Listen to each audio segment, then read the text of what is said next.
Hello everyone, আসসালামু আলাইকুম। কেমন আছেন সবাই? আশা করছি ভালো আছেন।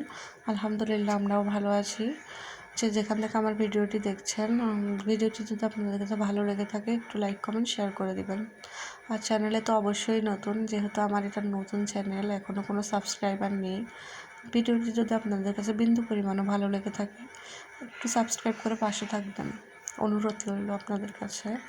আজকে আমি এখানে রান্না করছি পাঁচমিশালি সবজি, নিরামিষ।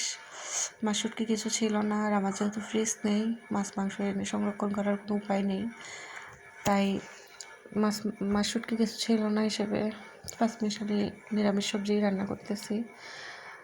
সবজিগুলো কেটে ধুয়ে নিয়েছি, এখন কড়াইতে পেঁয়াজ ভেজে নিয়েছি, তারপর এক এক করে গুঁড়া মশলাগুলো অ্যাড করে দিচ্ছি। লবণ, হলুদের গুঁড়া, মরিচের গুঁড়া, মশলা, সামান্য পরিমাণ পানি দিয়ে মশলাগুলো খুব ভালো করে কষিয়ে নিচ্ছি।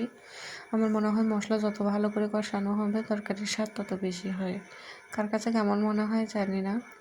মশলাটা খুব ভালো করে কষিয়ে নিচ্ছি। এখানে কাঁচামরিচ ছিল না, তাই কাঁচামরিচ দেওয়া হয়নি। কাঁচামরিচ থাকলে কাঁচামরিচ ব্লেন্ড করে দিতাম, গুঁড়া মরিচটা দিতাম না। শীতের সবজি এভাবে কাঁচামরিচ ব্লেন্ড করে দিয়ে রান্না করলে আসলে খেতে অনেক বেশি ভালো হয়। যারা খাননি ট্রাই করে দেখবেন। আমার মশলাটা খুব ভালো করে কষানো হয়ে গেছে, এখন আমি এখানে সবজিগুলো দিয়ে দিচ্ছি। সবজিগুলো দিয়ে একটু নেড়েচেড়ে কষিয়ে নেব। এর ফাঁকে কিছু কথা বলে নিই। আসলে আপনাদের সাথে কিছু কথা বলার জন্যই আসলাম। আমি একজন মধ্যবিত্ত ফ্যামিলির মেয়ে।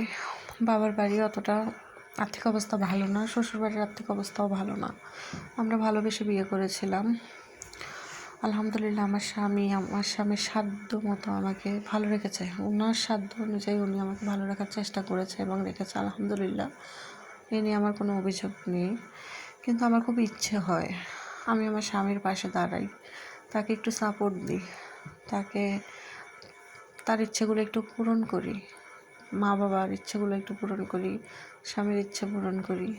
আর মা বাবা অসুস্থ, বিশেষ করে বাবা কিছুদিন আগে স্ট্রোক করেছে, হাড়ে 4টা ব্লক ধরা পড়েছে, রেগুলার ওষুধ খেতে হয় তাকে। খুব ইচ্ছে হয় মাঝে মধ্যে একটু 500-1000 টাকা দিই, কিন্তু কি করব, আমার আসলে ওই পরিস্থিতি নেই। আমার স্বামীর যা ইনকাম তা দিয়ে তো আমাদের সংসার চালাতে হয়। আর বাড়তি কোনো টাকাই নেই, কোথা থেকে দিবে সে। আমার খুব ইচ্ছে করে আমি একটা কিছু করি, আমার স্বামীকে একটু হেল্প করি, আমার পরিবারকে একটু হেল্প করি, খুব ইচ্ছে হয়। তাই অনেক আশা নিয়ে এই ইউটিউব চ্যানেলটা খুলেছি। এখনও কোনো সাবস্ক্রাইবার নেই। এখানে খুলেছি প্রায় 2 সপ্তাহের মতো হয়ে যাচ্ছে বোধহয়, এখনও কোনো সাবস্ক্রাইবার নেই। কিছুদিন আগে কেউ একজন সাবস্ক্রাইব করেছিল, দেখে খুব খুশি লাগছিল। আবার দেখতেছি সে কোথায় উধাও হয়ে গেছে, হয়তো ভুলে করেছে। তো আপনাদের কাছে অনুরোধ থাকবে, আমার ভিডিওটি যদি আপনাদের কাছে বিন্দু পরিমাণ ভালো লেগে থাকে চ্যানেলটা সাবস্ক্রাইব করে দেবেন, লাইক কমেন্ট শেয়ার করে দেবেন, পাশে থাকবেন, সাপোর্ট দিবেন। আর আমাকে ভিডিও করে দেওয়ার মতো কেউ নেই। আমার হাজব্যান্ড জব করে, বাচ্চা এখনও ছোট, দেখাবো বাচ্চাকে আপনাদেরকে। এক হাত দিয়ে ভিডিও করি, এক হাত দিয়ে রান্না করি।